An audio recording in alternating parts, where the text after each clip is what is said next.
guys, Ashley Cheeks here with Pitch Investors Live to educate you on how to pitch perfectly to investors. We're really excited to introduce this next mini-series where we're going to talk to you about how to get the right documents ready to go so that you can speak intelligently to your investor. If you are thinking about possibly pitching to an investor and you're looking to have everything perfectly in place and ready to go, then this series is definitely for you. The reason why this series is going to be so important is because everything about your pitch is fundamentally hinged on what you've prepared in the background. So if you don't have a proper set of documents that is backing up your pitch, then you're going to have a lackluster pitch, and worse, if you get past the pitching phase, you're not going to have any proper material ready to go to show to that investor to close your deal appropriately. So let's talk about what is coming up in this series so you can see which parts of it are going to be most helpful for you. The first part of the series is going to talk to you about the business plan as the anchor document in preparing everything for your investor.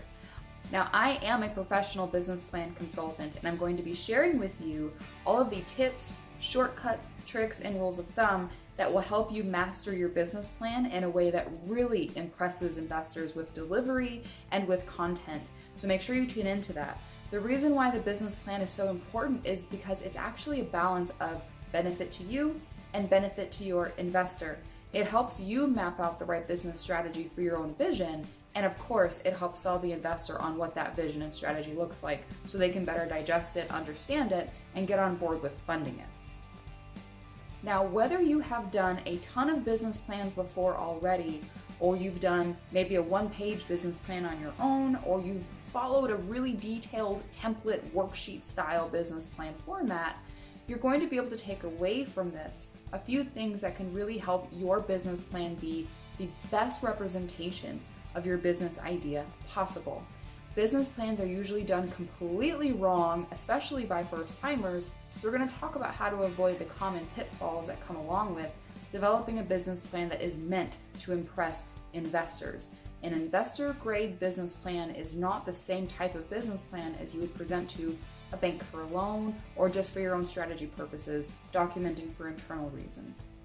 So we're going to talk about the nuances to an investor-grade business plan, and that's going to lead this video series. Some of the things you can expect to learn during that first part in the series is how long your business plan should be, where to find some awesome templates, and then of course some content information about how to make sure everything really pops when you show your business plan to investors. The second part of this series is going to go over the financials and the forecasting that comes along with your business plan. The numbers side of things gets its own platform in all of this because the numbers drive decisions. Investors will look at your business plan financials for information on where this business is going, indicators that it's got profitability baked in, and other things that will help them make their decision on whether or not to invest in you. So it's important to get this done correctly. If you overdo it or you underdo it with your financials, you risk losing your investors' interest. If you show them something that doesn't make sense and that is way too grandiose, or if you underplay the potential for your business, you might show your investor that you're not the right opportunity for them to get excited about, and we don't want that happening. So we're going to talk in detail about what your projections should include and look like. Your business plan financials are the absolute core of what your valuation and equity offering will be for your investor. This means that you can't develop a proper pitch if you don't have financials developed first. So before you ever thinking about how much equity to offer your investor or what valuation to put on your business, you need to make sure that you've mapped it out on paper and that you've put it into your forecasts and modeled it so that it actually walks you to the right equity and valuation amount for your business, so that your investor can understand what the revenue potential looks like, what the profit margins are showing, and where there might be room for improvement in strategy with everything from marketing to setup costs to anything else that is involved in the cost and revenue structure of your financial statements. You need to know that investors see your financial projections as kind of a crystal ball. This is their opportunity to take a peek into what the potential is for your business and how their money might grow alongside the growth of your company. So if you don't have financial projections developed, you really can't go pitch your business to an investor yet.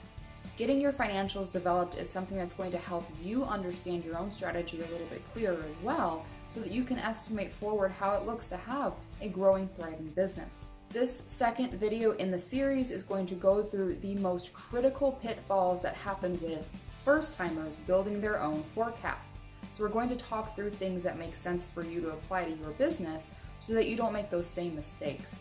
We're going to make sure that you're well prepared and that you're including the right facts and that you're omitting the things that don't make sense, because when it comes to pitching a startup, especially if you don't have any existing revenues, everything needs to be done in a very specific way. So we're going to talk through those things in that second part of this series. The third video in this series is going to walk through how to create an amazing pitch deck for investors.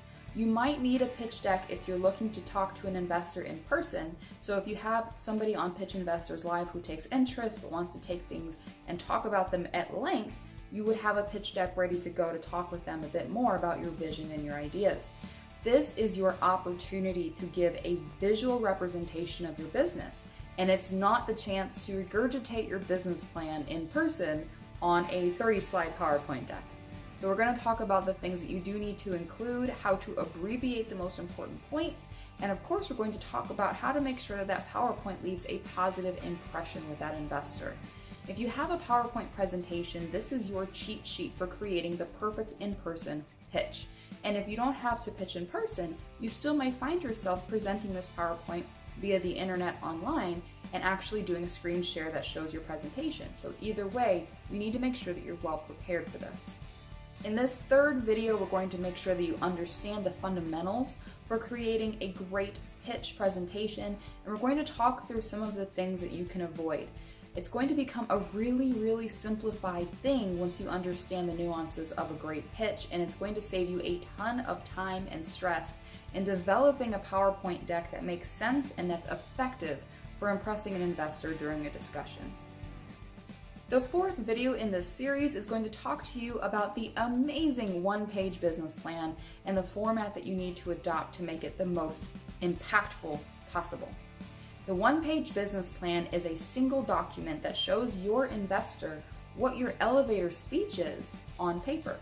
It stands alone as a document that could explain to a complete stranger with no verbal explanation what your business is, what it does, and why it's important, and what the investment opportunity is to get involved. This one-page business plan is the absolute heart and soul for first-time interactions with most investors. This framework is actually the same framework that I recommend most entrepreneurs use as a cheat sheet when they're going in front of an investor for pitching. It should include all of the core components of a deal, and it should have the right amount of information to pique intrigue without overwhelming. There's an actual format that I recommend for this, and we're going to talk through some of the things that you can do to make sure that it's abbreviated, concise, but that it is clean and is easy to deliver and easy to read. You definitely want to check out this piece of the series if you're interested in securing an investor and you're looking at multiple opportunities. If you're looking at the Pitch Investors Live platform as one of the entry points, this is where you're going to get everything solidified and anchor out what your details of your business are so that you can pitch things to the investors on the platform with clarity.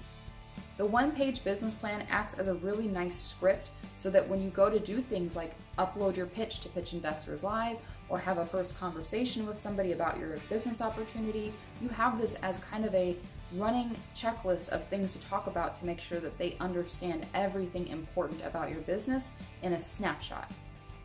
If you've already created your business plan, your financials, your PowerPoint deck, your one-page summary, and you want to make sure that it is investor grade and ready to go, I recommend you check in with the rest of the series to make sure that everything matches and is on point. Your pitching documents start with your business plan, so make sure you tune into the very next video where we talk about what you can do to get that business plan ready to go. Until next time, stay positive, entrepreneurs.